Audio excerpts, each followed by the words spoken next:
Maisha ni kuchagua. Just imagine unaamka unaiona hii view. I say I feel peace inside me. Let me be honest.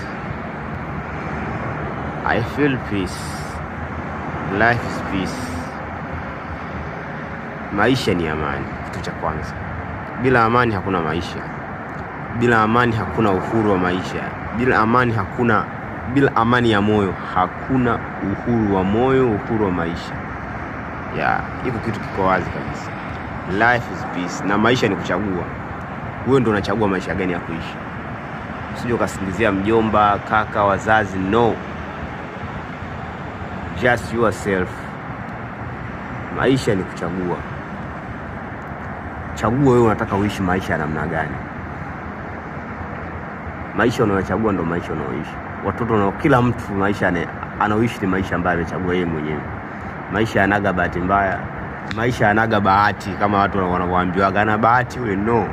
Hakuna bahati rafiki yangu. Zile ni focus. Hakuna bahati hata kidogo kwenye maisha. Iko kitu kifute so na bahati. No. Hakuna kitu cha bahati duniani.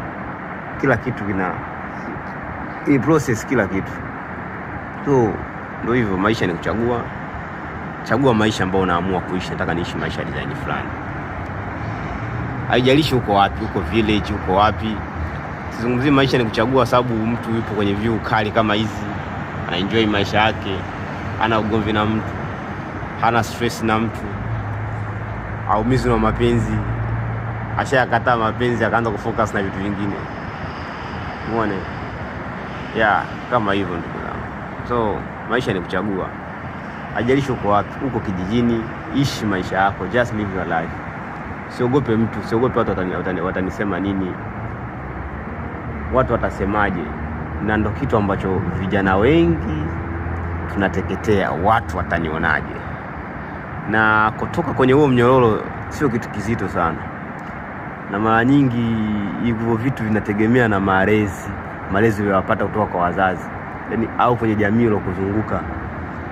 Kuanzia utoto wako hadi ulipo sasa hivi.